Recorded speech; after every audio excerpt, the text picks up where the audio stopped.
Men are terrible gatekeepers. And it goes all the way back to the Trojan War. You remember the horse? Men can't keep a gate to save their lives. And that's actually not true. If you know a man who has a Lamborghini in his garage, that car is buttoned up tight. But when it comes to his future, his family, his children, his finances, his mark on the world, roll the dice, baby.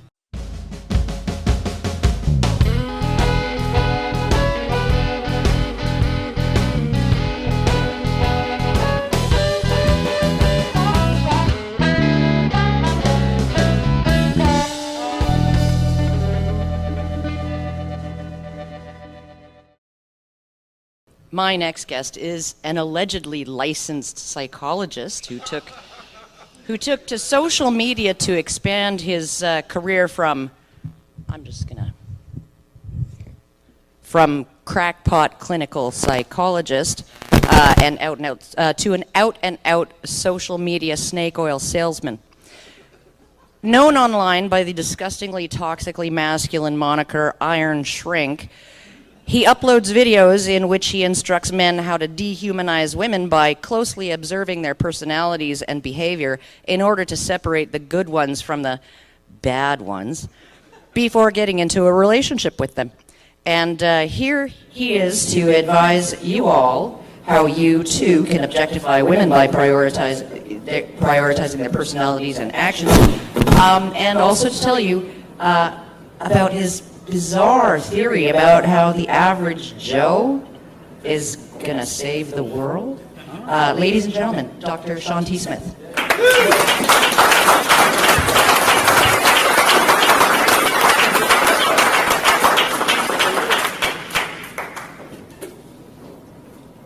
Good morning. Good. I need to make an adjustment here. Yeah, I hate that mic stand. How's this? Can you hear me? Yes. Is that better? Oh yeah. All right. Well, good morning. It's really a pleasure for me to be here. I have admired Karen and so many people here for years from a distance, and so it's a privilege for me to be here and be able to spend a few minutes with you. So I will do my best to make this a mansplaining highlight of your week. You know.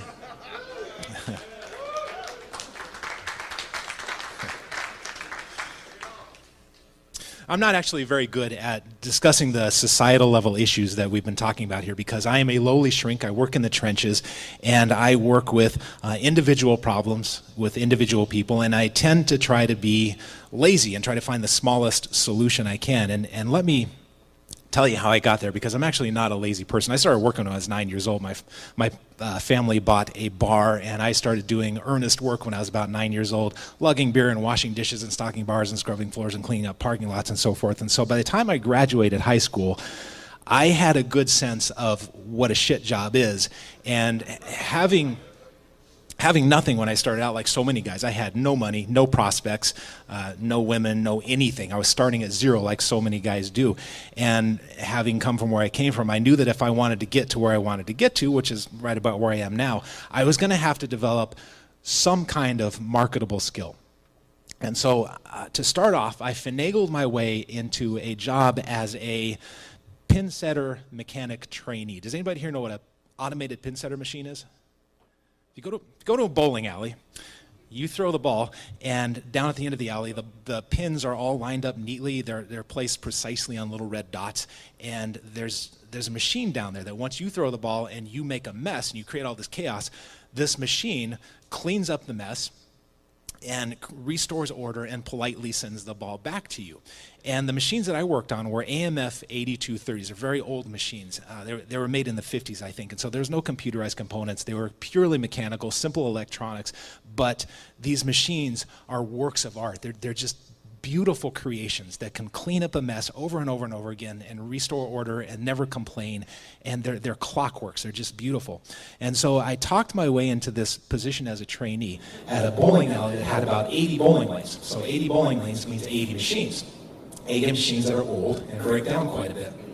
And 80 machines means a staff of about 5 or 6 full-time and part-time mechanics. And I was the FNG. And let me tell you about one of the mechanics there that changed the trajectory of my life a little bit. He didn't donate a kidney or anything. He taught me something very important. His name was John. And let me describe John to you. Hang on just a second. Okay. John, if you picture those old service station ads from the 1940s and 50s where you have the tall, slim guy who is, has the perfect masculine haircut, the pressed uniform, just on point and looking sharp, that was John. Everybody else would show up to work with their grease-stained uniforms, the stains that they never could get out. John would show up with his uniform pressed and creased. And John was, hands down, the slowest moving mechanic on the floor. John was also the most efficient mechanic on the floor. And as dumb as I was when I was 18, I was smart enough to know that I was kind of dumb, and I was smart enough to know that there's something interesting about this guy. Hey you! Yes, you! Watching this video. Did you miss out on going to the International Conference on Men's Issues? Or did you go and now you missed the fun times you had at this amazing event? Experience the magic of ICMI 2019 again, or for the very first time, with Honey Badger Radio's ICMI disc set. The disc set brings ICMI presentations together in one convenient package, as well as disc set exclusive Badger bonus content. Enjoy behind-the-scenes Badger interviews with free speech and men's issues luminaries, like Sargon, Janice Fiamengo, and Count Dankula, as well as a never-before-seen Badger cartoon. Also available is sparkling ICMI merch, such as our professionally designed program book, sticker sets, badges, and more. Go to feedthebadger.com and claim a piece of men's rights history for yourself. And so John and I hit it off very well, and I followed him around like a puppy dog. He was a good 20 years older than me. I wanted to learn everything he knew about these machines. But more than that, I was really intrigued by the way he approached problems. I was intrigued that the slowest moving man on the floor was also the most efficient. And so I started watching him, and I never thought to ask him, why is this? Because he and I talked about cars and girls and machines. We didn't have conversations like, why are you so efficient at your job? But nevertheless, I followed him around, and I finally figured out one of the things that he was doing. See, my approach as an 18-year-old brash problem solver was to use the bigger hammer approach on the machine. So for example, one of my favorite assemblies on this particular machine was called a distributor. And the distributor is this interesting device that picks up a pin, and it has an extendable conveyor belt, and it follows this track around what's called the table, and it drops pins into these cups, and these cups will then place the pins on the deck and the little red dots. And the distributor is a delicate device that does a very heavy workload. And so you can imagine that it breaks quite a bit. A lot of subtle adjustments on this particular device. And so when I would walk up to a machine and there was a problem, it wasn't functioning correctly, if I couldn't identify immediately what the problem was, but I suspected it was a distributor, my 18-year-old get a bigger hammer approach was rip the distributor off, put a new one on, take it back to the shop and see if you can figure out what's going on. It's a lot of work. John did things differently. John would amble up to a machine slowly, whereas I went fast, and he would watch it for a little bit. And sometimes the problem is very obvious, but sometimes it isn't, because these machines are a balanced system, and so everything affects everything else, and sometimes one little thing gets out of whack and it has a big downstream effect. And John would approach a machine, watch it.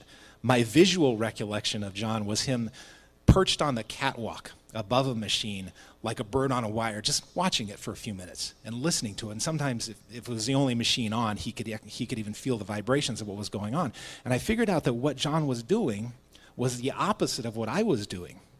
He was looking for the big identifiable downstream problem. Like maybe it's not returning the ball to you, or maybe it's spitting pins out onto the bowling alley floor, or pins are getting jammed up somewhere. He would look for that big downstream problem, and he would then look for the smallest upstream adjustment that he could make that would have a big downstream effect. So what I learned from John was finesse. That you can take a big problem sometimes, and sometimes there's just a little adjustment you can make. And it turns out that this process of finesse is a very handy process for a clinical psychologist. I'll give you an example.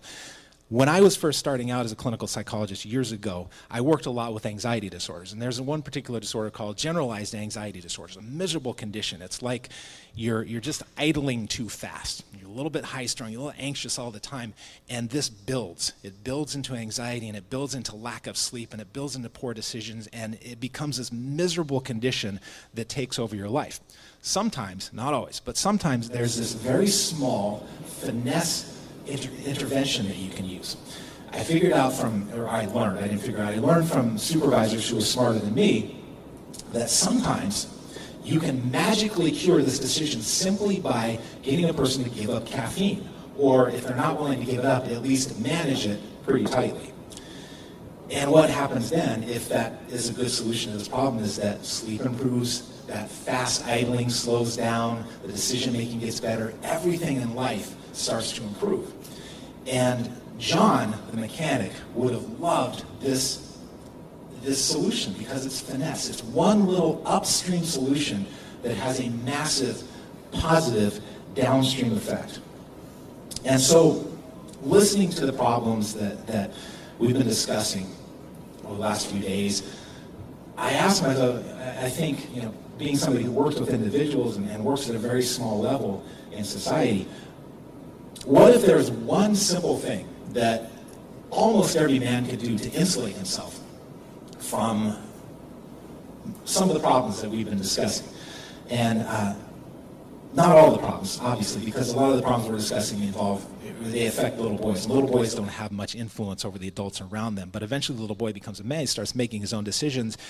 And what if there was a decision that most men could make that would insulate them from most of these problems? Let me tell you about 3 clients that I have, and they just happen to be 3 clients that appear recently. I could come up with hundreds of men that are dealing with some of the problems that these 3 men are dealing with. These men are dealing with primarily, it starts with a bad divorce, which introduces them to, in the case of these 3 men, a divorce system, an industry that sometimes seems arbitrary, sometimes seems like the judges are unaccountable, sometimes it seems like the lawyers exist to perpetuate conflict and drain the coffers. Not to be cynical, but I've heard that this happens. This seems to be the experience of these men. And because of these problems, they experience other problems. They experience, each of them, at some point or another, has experienced suicidal ideation.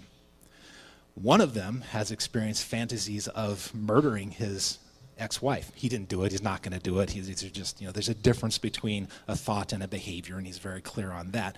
But that's not a fun thought to have.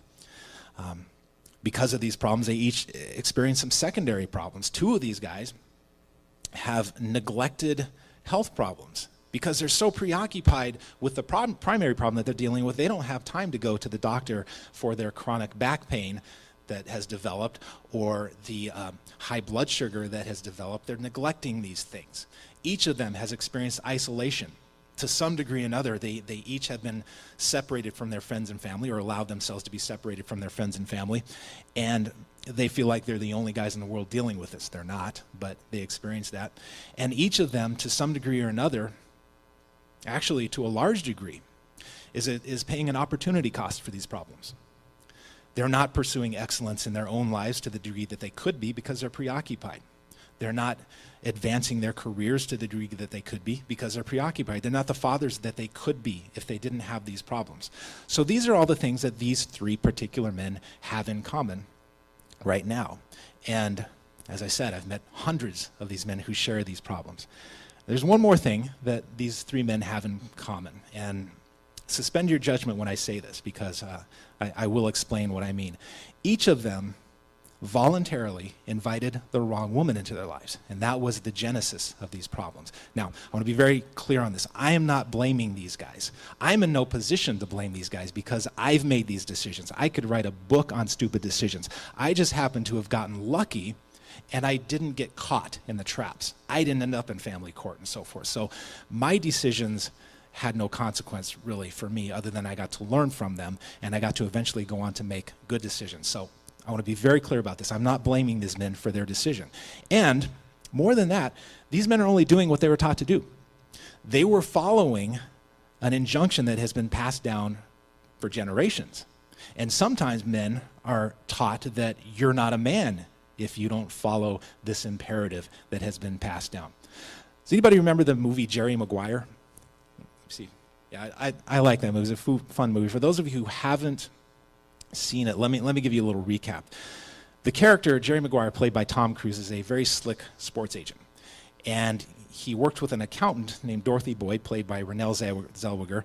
And Renee Zellweger, Dorothy Boyd, has a little boy named Ray, the adorable little boy played by John Lipnicki, like five or 6 years old. And this little boy's character is obsessed with trivia, like, did you know the human head weighs 8 pounds? That sort of thing. It's a very cute line. And we learned that somehow the boy's father had died along the way. So we have this innocent but very capable single mother, and we have this very slick sports agent, and of course there's an attraction between the two, and it's complicated because it's Hollywood, and so there's just some complications there. But they end up marrying each other about halfway through the movie. Jerry Maguire proposes to Renee Zellweger's character, and they get married, and for a while it doesn't go very well. And I don't know if you remember this scene, but there's one point where Jerry Maguire's friend noticed that things were going poorly. And he asked him a very pointed question. He said, "Why did you marry her?" And Jerry Maguire, do you remember his answer? Does anybody remember the answer he gave? The answer he gave was loyalty. He felt that Dorothy had been loyal to him, and so he had an obligation to step into the role of father and husband in this family. Now, throughout the movie, we see a couple of struggles. Well, we see one struggle. We see Jerry Maguire struggling to demonstrate that he has, number one, the financial resources potential to enter her life. That's a major theme in the movie, is his professional development and money. So he has to prove that he has the financial means to step into this role, and he has to prove that he has the character to step into this role. He has to prove it to the son, which is easy. He hits it off with the son. He has to prove it to Dorothy, which was a little tougher, and he has to prove it to Dorothy's ball-busting sister and her league of broken women that gather in the living room. This was the famous "you had me at hello" scene. So Jerry has to prove himself worthy of entering her world. What does Dorothy have to prove? Well, Dorothy doesn't have to prove anything. Dorothy's perfect. She's a lovely character. Renee Zellweger does an amazing job of creating this absolutely purely lovable character. Even when she's injured and hurt, she's still caring and sweet and delightful. And her character's entire motivation seems to be to give and receive love. That's it. It's her only motivation. She has nothing to prove. And it's lovely. But it doesn't resemble anyone I know. Because people are complicated and everybody has a shadow, but not in this movie. So we see a movie where Jerry Maguire, who has a lot to prove, enters the world of a woman who has nothing to prove, and he does it out of obligation. And as unrealistic as Renee Zellweger's character of Dorothy is, that aspect of Jerry Maguire entering the relationship out of obligation, that's a very realistic behavior of men in general. Men will march to their deaths without complaining. They'll march to their death proudly. Marching to the altar against their better judgment, shit, that's child's play. Men do that every day. It's a beautiful Saturday morning in America. There are men across the country who are preparing to do this today against their better judgment. Not all of them against their better judgment, but some of them. And we know that it's going to work out very well for some of those men. The research of people like Brad Wilcox says that men who marry well, they're happier, they're more satisfied, they live longer, their careers are better, they make more money, they have more sex. Life is beautiful. And it's beautiful for the women as well. And don't believe the research that says otherwise. There was a book that came out earlier this year and made headlines all over the place that the happiest women are the ones who never marry and don't have kids. You remember seeing this headline? Yeah.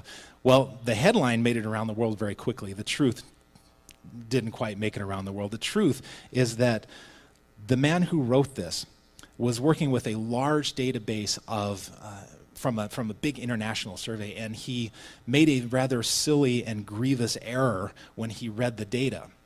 And it turns out that the data actually suggests otherwise, that women are happiest when their men are around. And it makes sense. It squares with reality. We're social creatures. And if you're doing research and you come up with a finding that says something contrary to that we're not social creatures, you might go back and check your work, because there might be a problem there.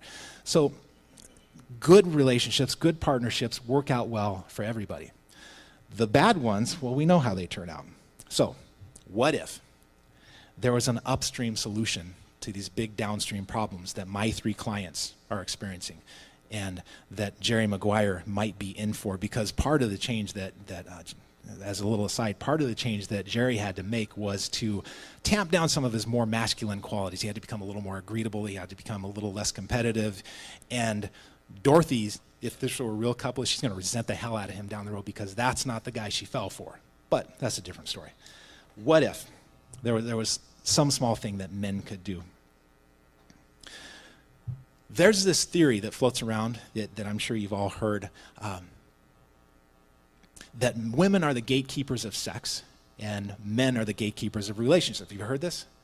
Yeah, I was actually talking to a guy last night about this. This is a pretty common belief. And this comes from a paper from 1948 by a researcher named John Angus Bateman. That's a man's name. You can start your watch by that name. And Angus Bateman was researching fruit flies. And he noticed that female fruit flies have this gatekeeping behavior for the men that they allow themselves to copulate with. And he noticed in particular that female fruit flies who are too selective or not selective enough pay a price in terms of reproduction. It's not that flies don't care, but they do pay a price.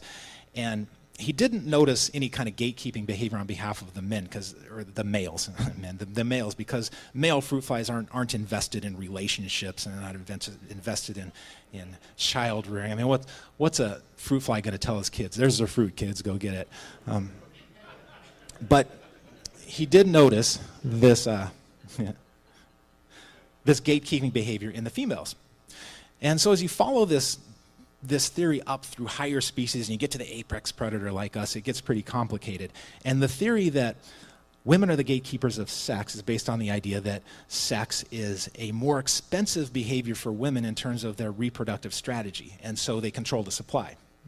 And that men, commitment is the more expensive behavior for their reproductive strategy, and so they control the supply of commitment. And it's not a perfect theory, but it's not a bad theory, and it applies to what we're talking about here today, what I'm talking about here today. What if men were better gatekeepers? Because it seems to me that men aren't very good gatekeepers if we're supposed to be gatekeepers of relationships. Men are actually pretty bad gatekeepers. How do most men choose the women we allow into our lives? Well, they do what I did when I was younger. Oh, she's pretty, and she pays attention to me, and the sex is good, and I'm just lucky to have her around. A knucklehead. What a knucklehead maneuver that is. What if men were better at this? Men are terrible gatekeepers. And it goes all the way back to the Trojan War. You remember the horse? Men can't keep a gate to save their lives. And that's actually not true. If you know a man who has a Lamborghini in his garage, that car is buttoned up tight. But when it comes to his future, his family, his children, his finances, his mark on the world, roll the dice, baby. She's pretty and she pays attention to me. But what if instead men started, in general, being more selective? What if they actually started behaving like gatekeepers? What if they started, instead of saying she's pretty and she pays attention to me, they started looking for qualities like emotional maturity, mental stability, clarity of intention, shared values, character? Things might be a little different. It might have a little bit of an effect.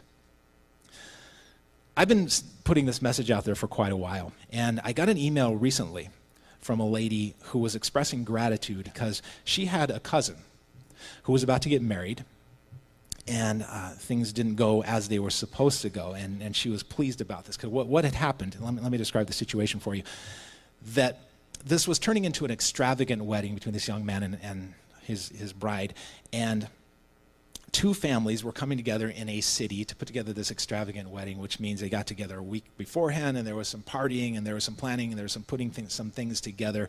And as the two families were starting to get to know each other, the men in the groom's family, who had been listening to this message about being selective, they started to notice some behaviors in this young woman. They noticed entitlement, they noticed temper tantrums, they noticed emotional manipulation, like she talked him out of his bachelor party by crying and insisting that he not go. And if he really loved her, he would be at her side rather than with his friends.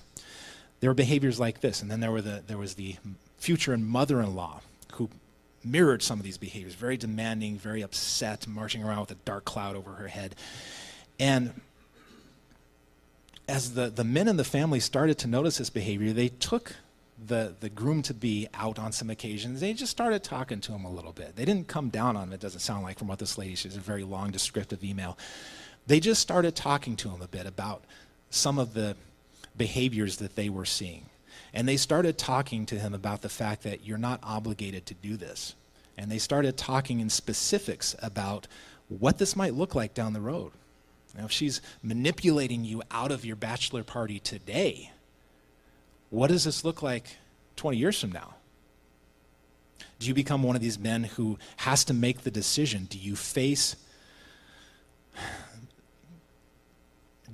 the morass that is family court? Do you risk that, maybe you get a good judge, but maybe you don't? And do you risk, if you're this contentious with somebody that you're about to marry, what's that divorce going to look like? She's not going to be your friend. And I just started talking to him about some of this stuff and made him think. And I got this email from you. I'll read the last paragraph of this email. This was the day of the wedding. So this woman is writing about her cousin, and she says, toward the end of the email, the wedding was scheduled for 11. At 10:45, his father sent a group text asking the family to step into a side room.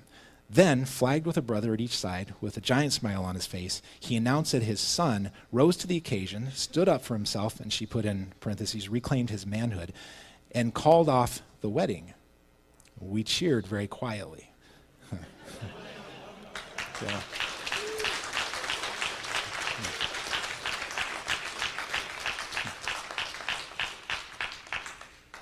It's a romantic tale as old as time, isn't it? Not only did he literally leave her at the altar, he broke the curse and ended the relationship. What a bizarre moment in life. So a couple weeks later, I was curious, so I emailed her to see how he was doing. He said, thanks for asking. Joe, I'm calling him, is having a hard time for sure. He's real angry, but that seems appropriate. But he's more awake somehow than he has seen for nearly 2 years. The fellas are spending a lot of time with him. So, Joe, at the last minute, just at the wire, he decided to become the gatekeeper. And he didn't just do himself a favor, he did this woman a favor. He did his future family a favor. He did everyone a favor. And I got to thinking, how do I feel about the fact that, to some degree, indirectly or not, I contributed to this guy having a bad day? How would I feel if I was one of his relatives and I contributed very directly to him having a bad day? And I decided that I feel pretty damn good about it, because as much as I hate to see somebody have a bad day, I really do. I'm a very empathetic person. I don't like to see people suffer. I'd rather see somebody have a bad day than a bad lifetime. So, this topic of gatekeeping. What if, getting back to that question, how will average Joe save the world? I think the answer is that most average Joes won't, because most average Joes have a sense of duty and an obligation, and they're idealistic and they're duty-driven, and they will march to the altar. And some of them will do great. Some of them are going to have amazing lives, like me. Don't regret my marriage for an instant. My wife is amazing. My daughter is amazing. I wouldn't change it for the world. I'd take a bullet for either one of them. But it doesn't work out that way for everybody. And that was only after I learned how to be careful and be the gatekeeper. So most men, I think, probably aren't going to do this. But what if it's the case that a few of us can speak to a few average Joes and remind them that they're not obligated, remind them that actually their obligation runs in a different direction, that they have permission, they actually have the duty to behave as gatekeepers to their own worlds. They have the duty to behave as agents in charge of something that's worth protecting. Might have a little effect, might be one more way to put a little dent in some of the problems that we're talking about. And I think that's all I have to say about that.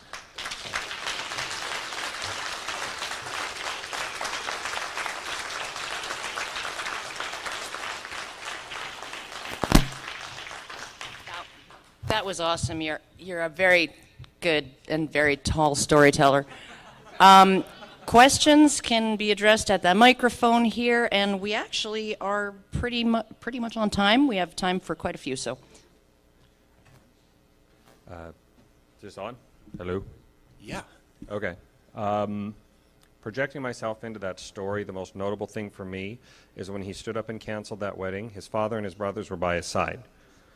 Now, in my experience, if we don't have other men around us who have our back when we do that, we are to stand on our own against a tidal wave of women who would sabotage us to reclaim our own manhood. That's my point. So now if you could expand a little bit, tell us a little bit how to establish a relationship with, say, a band of brothers, and how that feeds into our ability to stand up and be those gatekeepers. Because in my experience, if I'm surrounded by a bunch of it doesn't matter how strong I stand, I'm all on my damn own against a tidal wave of bitching women who would try to turn it the other way. And I'm going to sit down now.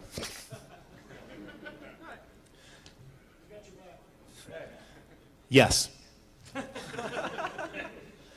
How to build a band of brothers. And you know, that was actually something that stood out to me as well in this email. That's why I picked that particular paragraph, besides it was a summary. But there was this message that he wasn't isolated. And this is such an important point that you're making.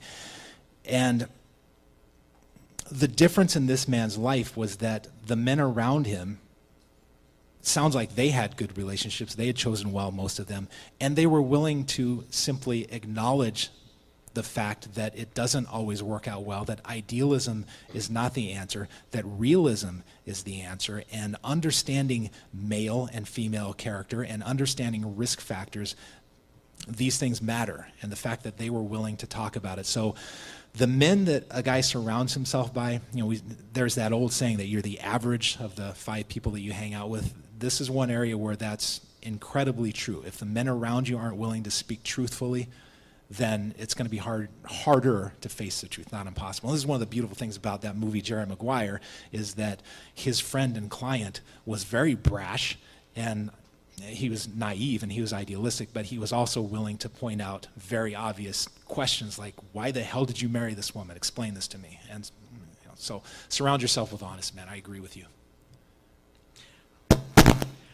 How do you manage selectivity in the face of scarcity? Specifically, you're suggesting I find a woman who is attractive, has values, but also pays attention to me. Yeah. Tell me more about scarcity. Well, without overgeneralizing or speaking outside of evidence or a statistic, it seems that as you increase the number of factors that you're going to base around your selection criteria, the population of eligible people decreases. Using a personal example, I live in Chicago. Here, left means feminist. I'm not exactly in favor of dating a feminist, if that's not surprise anybody. Mm-hmm. That choice decreases my dating pool by 7 out of 8 parts, because most people here tend to fall into that. With a smaller dating population, it would appear that you cannot be as selective. So how do you balance selectivity and scarcity? I don't balance selectivity and scarcity. I err on the side of selectivity, and the honest answer is that really sucks, because it does lower the pool. It lowers the pool on both sides. I want my daughter to be selective. That's going to lower the pool tremendously for her. I don't know what the answer to that is, other than the sort of idealistic answer that when enough men start making decisions to vet carefully, and I'm not talking about going MGTOW. I'm very sympathetic to the MGTOWs, but that's not the answer for most guys.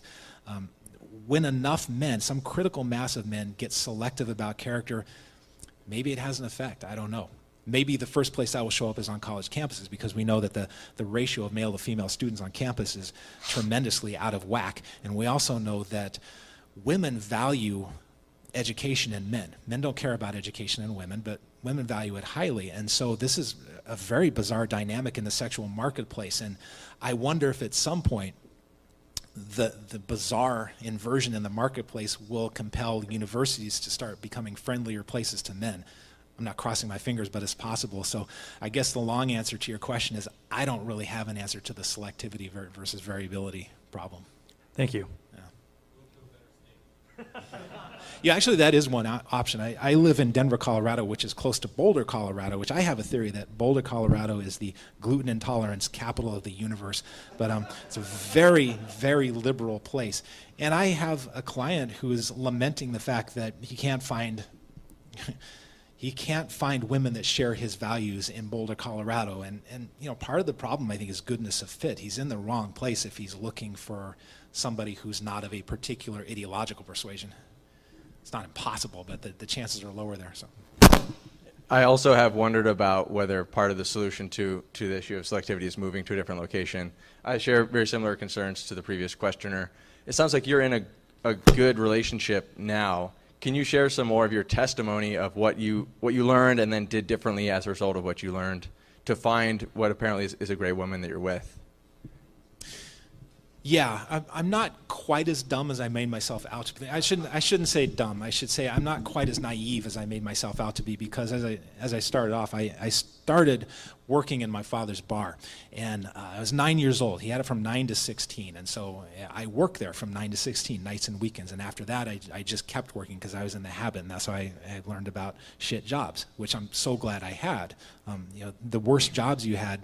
Actually, I've loved all my jobs, but I'm digressing. When I was 9 years old, I was fascinated by what was going on around me. Because if you picture a truck stop in the industrial area north of Denver, Colorado, oil refineries and trucking and so forth, there's a lot of employees, there's a lot of regulars. And so I got to see a lot of budding romances. And I don't know why, but as a kid, well, I have some ideas why, you know. But as a kid, I was fascinated by what these adults around me were doing. I was kind of mystified, but I didn't understand any of it. I saw people getting all worked up and aggravated and you know, making bad decisions. I got to see I saw my first couple of really bad divorces at that truck stop. We had, I was going to tell you about a couple of Sues that we had working for us. One was Kentucky Sue, and there was another Sue that was named after a country, which seems now kind of racist, so that's why I won't say it. But Kentucky Sue and one of the regulars fell into this whirlwind romance and then had just a god-awful divorce. And I'm like 12 years old, and I'm watching this. And so as I started coming into young adulthood, this was in my memory, and I had some awareness that things can go very badly. And so I had to make some of my own mistakes, and luckily they weren't too grievous, but I had fairly high standards from the start, only because I was scared straight. So I don't know, does that answer the question? Sure. Yeah, so maybe the lesson there is that you introduce your kids, male or female, boys or girls, you introduce them to some of these topics that the world can be kind of an ugly place. Like this summer, my 12-year-old daughter and I made her watch The Godfather, because and she really liked it. She loved the movie, but her world it's not that really reflects reality, other than the fact that there are very bad and manipulative people in the world. And so far it's been nothing but Disney movies and after-school events and swim team and so forth. And I have a duty to let her know that there's some ugliness in the world. So I make her go to karate against her will. I make her watch The Godfather, which she wants to watch The Godfather 2. I'm curious to see what she thinks of Godfather 3, because that will really divide a room. But so letting your kids know about the dangers of the world. I don't know how I got there, but there we are. All right. Yeah, so you talk about having a duty-oriented ethics, but usually when you have a duty, it's trying to attain some kind of value that's external to yourself as an end in itself. Yet you apply this duty-oriented ethics to oneself. That's what you're telling men they ought to do to protect themselves, to protect their own, I think what you said, supply of commitment, I think is what my notes say. So my question is, in context of that, what role do you believe selfishness plays in ethics? I believe what they tell me on the airplane, which is that you can't help somebody else until you help yourself. And I'm just a lowly shrink. I don't think a lot about big lofty ideas, but I think about practicalities. And the practicality is that if you want a family, there are some certain things you need to get in place first. If you want to have a relationship, there are some certain things you need to get in place first, and that involves some selfishness. Thank you for answering my question. Not as tall as the last two guys. Good morning. You look good, though. So my question is about dealing with friends and family, and when you see them about to make a mistake in a relationship, how do you get them to start thinking about themselves, start honoring their own values, start thinking about number one when they go into this, like you said, just blinders on, loyalty, loyalty, loyalty. And, loyalty is a good thing, but it does get a lot of guys in trouble. I'm thinking about my dad, honestly. He's about to go, I'm worried he's going to get into marriage number 3. The first 2 didn't work out so well. And, trying to get through to him and other friends as well to start, thinking about themselves, take up a hobby. They don't just have to monkey branch between relationship and relationship. And it seems kind of self-destructive to me. But what tactics do you take to actually get that through their heads? I'll give you a couple of tools. And parents are tough because your father changed your diapers, and you're always going to be that kid to him. So parents are difficult to, it's difficult to persuade parents. Usually you take a direct approach with parents and hope that they listen. But with friends and other relatives that require a more subtle approach, there's a couple of tools. One is just telling your story. People don't want to be told what to do, but they'll always listen to a story. And if you tell your story about the mistakes that you've made, or you saw somebody else make a mistake, but how they got through it and so forth, even if it doesn't register at that moment, it'll sit there, it'll rattle around in their head, and maybe it's enough to move things in the direction, because people do not like to be pushed, but they will be gently pulled sometimes. And the other incredibly powerful tool that you can use in any kind of relationship to make the relationship better. I don't mean to manipulate people. I mean to actually make relationships closer or help somebody who's struggling with a problem is just inquisitiveness. Just ask questions. And we saw that in Jerry Maguire. His friend asked him, "Why did you marry her?" The very direct question. I don't know if you want to be that direct. Maybe you do. But just asking questions and trying, if you can understand their thought process, if you can get them to explain it to you, they're also explaining it to themselves, and something might click. Beyond that, you can lead a horse, but you can't make it drink, right? Thank you. Hi.